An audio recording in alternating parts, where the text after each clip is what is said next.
Tu es lycéen et tu voudrais progresser dans ton travail de lycéen, améliorer tes résultats.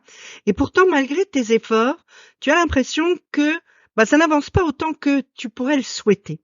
Peut-être que tu commets une de ces 3 erreurs dont nous allons parler et qui peuvent t'empêcher de progresser. Bonjour et bienvenue sur cette chaîne Réussir demain au lycée. Je suis Nathalie Mougel et je suis coach en réussite scolaire. J'aide les lycéens à obtenir les résultats qu'ils méritent et l'orientation qu'ils souhaitent et je soutiens leurs parents qui les accompagnent sur ce chemin. On est donc parti pour 3 erreurs qui peuvent t'empêcher de progresser. La première chose dont tu dois te persuader, c'est que progresser, ça se fait pas en 3 jours. Et que si tu as pris la décision de travailler, de faire des efforts pour améliorer tes résultats, il va malgré tout falloir que tu sois patient et persévérant. Les choses ne vont pas passer de 8 à 16 en l'espace de 2 semaines, tu t'en doutes. D'ailleurs, si tu me suis et que tu regardes mes mails ou que tu me suis sur Instagram, tu pourras lire que, par exemple, les progrès se font généralement par palier de 2 points et que tu peux passer de 8 à 10, puis après, il faudra que tu passes de 8 à 12 et que chaque palier a en fait sa méthode, sa chose à regarder, son point à améliorer, etc. Donc, être patient, être persévérant, c'est la première chose. Mais tu peux aussi éviter certaines erreurs. Et voici 3 erreurs que tu peux facilement éviter. La première, c'est de ne pas estimer correctement le temps dont tu disposes et ce que tu as à faire. Et de croire soit que tu vas travailler beaucoup plus vite que la réalité, soit de te laisser trop de temps pour faire certaines tâches.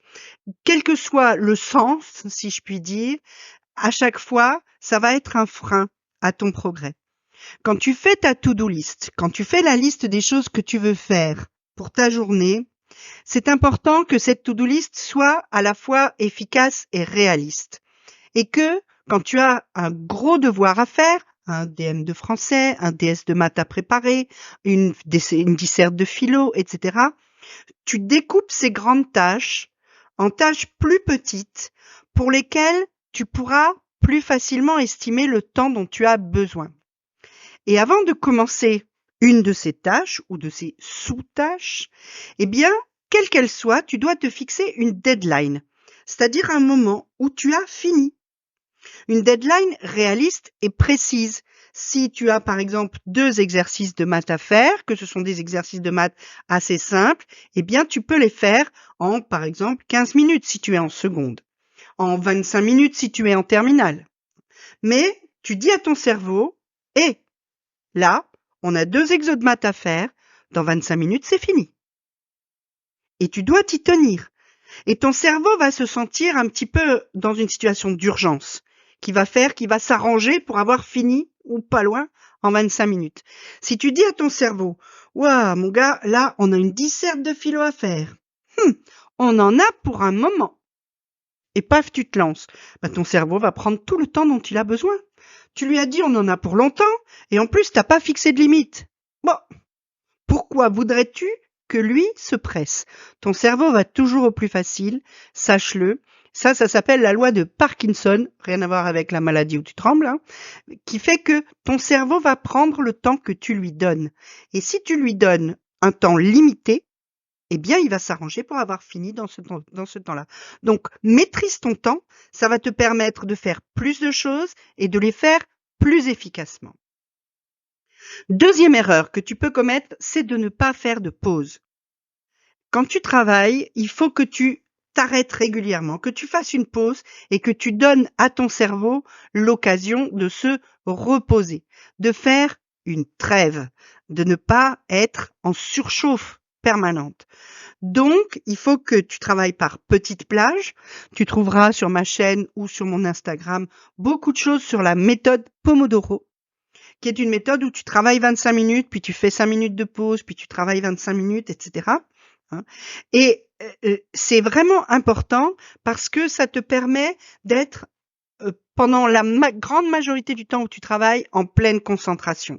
Et de pas te retrouver dans cette situation où ça fait déjà 1 heure et demie que tu es sur un truc, et puis tu mollis, et puis tu mollis, et puis tu restes devant ton bureau quand même parce qu'il faut que je le finisse et tout.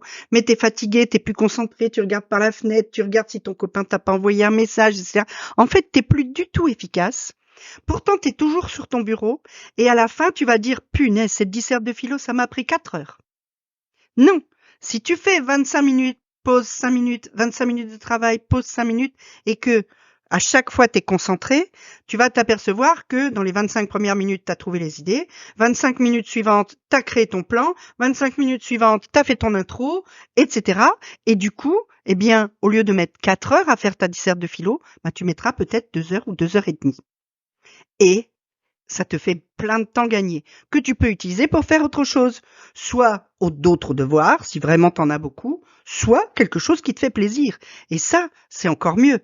De toute façon, la clé de la réussite, c'est pas de passer longtemps sur ses devoirs, c'est d'être régulier, d'apprendre au fur et à mesure, de travailler tous les jours, un peu, régulièrement.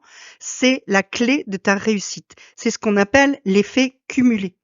Tu liras par exemple beaucoup plus de pages d'un livre si tu lis 30 pages par jour que si tu lis 2 heures le dimanche. 30 pages par jour, à la fin de ta semaine, tu as lu 210 pages. Pour lire 210 pages dans ton dimanche après-midi, il faut que tu passes ton après-midi. Donc l'effet cumulé, tu le vois, c'est quelque chose qui est très important. Parce qu'en plus, lire 30 pages, ça t'aura pris quoi? 15-20 minutes, pas plus. Tous les jours, ok. Mais ça te prendra beaucoup plus de temps si tu dois tout faire d'un coup. Eh ben, pour tes devoirs, c'est exactement pareil. Dernière erreur que tu ne dois pas faire, c'est de négliger ton équilibre personnel. C'est un marathon. La terminale notamment, mais toutes les années de lycée. Les 3. C'est pas un sprint. Il faut que tu tiennes jusqu'au bout. Et il faut encore qu'au bout, tu puisses passer les épreuves, tu sois efficace dans les épreuves, dans les révisions, etc. Le travail, c'est bien. Tu dois travailler régulièrement, tous les jours, mais tu dois aussi penser à toi. Tu dois te garder du temps pour tes activités passion, les activités qui contribuent à ton équilibre personnel, qui font que tu te sens bien.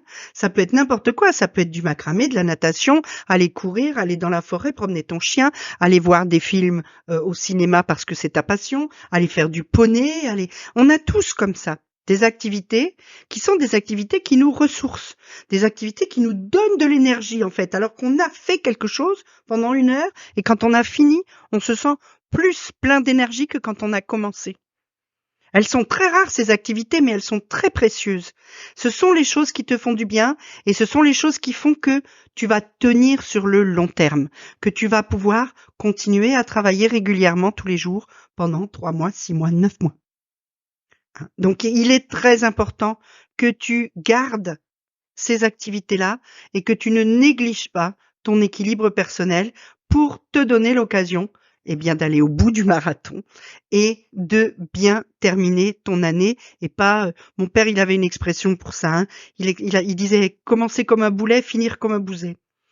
C'est pareil, si tu négliges ton équilibre personnel et que tu dépenses ton énergie et que tu t'épuises dans les 2 premiers mois de l'année, après, ton année, elle est mal engagée et tu as bien du mal ensuite à rattraper le coup. Si tu as des questions, tu n'hésites pas à me les poser en commentaire, je te répondrai. Si tu cliques sur les liens dans la description, tu pourras t'abonner à mes mails, me suivre sur Instagram. Tu pourras même te faire accompagner si tu sens que tu as besoin d'aide pour réussir et que tu peux avoir les bénéfices d'un accompagnement. Vas-y, je suis là pour toi. En attendant, petit pouce bleu, petit abonnement, petite cloche.